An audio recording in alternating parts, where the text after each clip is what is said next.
হয়, ইতিমধ্যে উপনিৰ্বাচনৰ দিন ঘোষণা কৰাৰ পিছতে যিসমূহ দল আছে সেই ৰাজনৈতিক দলসমূহ ইতিমধ্যে তৎপৰ হোৱা দেখিবলৈ পোৱা গৈছে আৰু এই মুহূৰ্তত মই উপস্থিত আছোঁ ভবানীপুৰ সমষ্টিত আৰু ভবানীপুৰ সমষ্টিতো আজি প্ৰায় 4ৰ পৰা 5 গৰাকীকৈ প্ৰাৰ্থীয়ে আজি তেওঁলোকৰ মনোনয়ন পত্ৰ দাখিল কৰিব আৰু এই মুহূৰ্তত মই উপস্থিত আছোঁ মোৰ সৈতে উপস্থিত আছে বজালী জিলাৰ যিগৰাকী উপায়ুক্ত ভাৰত ভূষণ দেৱ চৌধুৰী তেখেতক হয়তো আপোনালোকে চিনিয়ে পায় ছ'চিয়েল মিডিয়াত যথেষ্ট এক্টিভ হৈ থাকে তেখেত আৰু মই তেখেতৰ সৈতে উপস্থিত আছোঁ আজি যিহেতু নিৰাপত্তাৰ দিশটো সাঙুৰি লোৱা হৈছে নিৰাপত্তাৰ দিশত আচলতে কেনেধৰণে ব্যৱস্থা গ্ৰহণ কৰিছে মই পোনে তেখেতৰ পৰা জানিবলৈ চেষ্টা কৰিম ছাৰ আপোনাৰ ওচৰলৈ আহিছোঁ কি জনাব যিহেতু উপনিৰ্বাচনৰ দিন ঘোষণা কৰিলে আৰু যিহেতু জিলা প্ৰশাসন যথেষ্ট এই মুহূৰ্তত সাজু হ'ব লগা হৈছে আপোনালোকৰ ফালৰ পৰা কেনেধৰণৰ ব্যৱস্থা কৰা গৈছে যি আমাৰ সমস্ত প্ৰক্ৰিয়া নিৰ্বাচনী আয়োগৰ যি নিৰ্দেশনাৱলী আছে তাক আমি কঠোৰভাৱে ইয়াত মানি চলিম আৰু বেলেগেও যাতে সেইবোৰ পালন কৰি চলে তাত আমি এনফ'ৰ্চ কৰিম আজি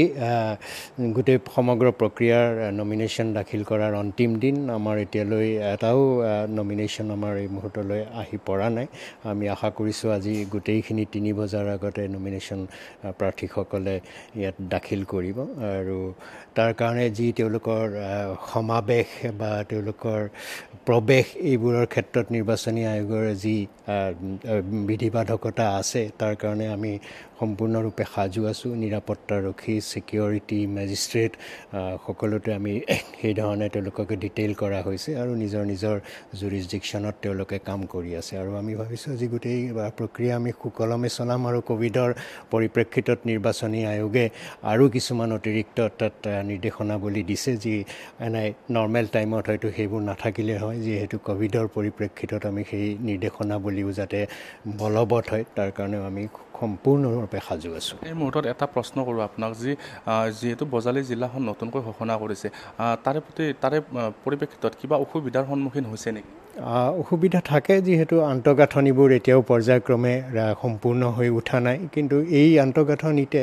ইলেকশ্যনৰ যিবোৰ নিয়মাৱলী আমি বিভিন্ন ঠাইৰ পৰা কাৰণ নিৰ্বাচনী প্ৰক্ৰিয়া অকল উপায়ুক্তৰ কাৰ্যালয়ৰ পৰাই গোটেইটো জড়িত হৈ নপৰে সমগ্ৰ জিলাখনৰ আনকি আন জিলাৰ পৰাও আমি বিষয়া কৰ্মচাৰী ইয়াত আনিব পাৰোঁ ইতিমধ্যে পুলিচ অবজাৰ্ভাৰ আমাৰ মাজত আহি উপস্থিত হৈছে আৰু আজি সন্ধিয়ালৈ আন 2 গৰাকী অবজাৰ্ভাৰ ইয়াত উপস্থিত হ'ব আমাৰ চাৰ্কিট হাউচ আছে তাতেই তেওঁলোকে বাহৰ পাতিব আৰু ৰাইজৰ লগত তেওঁলোকে যোগাযোগ কৰিব বিজেপিৰ কিন্তু এই মুহূৰ্তত এখন ডাঙৰ সভাৰ তেওঁলোকে আহ্বান কৰিছে কিছু মুহূৰ্তৰ পিছতে সেই চাগে সভাখন হ'ব কিবা বিশেষ নিৰাপত্তা কিবা ব্যৱস্থা কৰা নিশ্চয় আমাৰ যিখিনি নিৰ্বাচনী আয়োগৰ আমাৰ নিৰ্দেশনাৱলী আছে গোটেইখিনি আমি তাত ব্যৱস্থা কৰিছোঁ আমাৰ শীৰ্ষ পৰ্যায়ৰ আমাৰ দণ্ডাধীশ আছে অতিৰিক্ত দণ্ডাধীশ আছে মেজিষ্ট্ৰেট আছে SP এডিশ্যনেল SP সকলোখিনি তেওঁলোকক ব্ৰিফিং কৰা হৈছে যোৱা ৰাতিও আমি ব্ৰিফিং কৰিছোঁ আৰু তাত আমি নিৰ্দেশনাৱলী আমি আখৰে পালন কৰিম হয় ইতিমধ্যে উপায়ুক্তগৰাকীয়ে অৱগত কৰিলে আৰু যি নিৰাপত্তাৰ দিশটো সম্পূৰ্ণ তেওঁলোকে সাঙুৰি লৈছে নিৰাপত্তাৰ দিশত আচলতে কটকটীয়া নিৰাপত্তা তেওঁলোকে ব্যৱস্থা গ্ৰহণ কৰিছে যিহেতু আজি বিজেপিৰ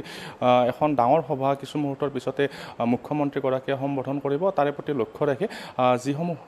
ব্যৱস্থা সেই ব্যৱস্থাসমূহ সম্পূৰ্ণৰূপে গ্ৰহণ কৰা হৈছে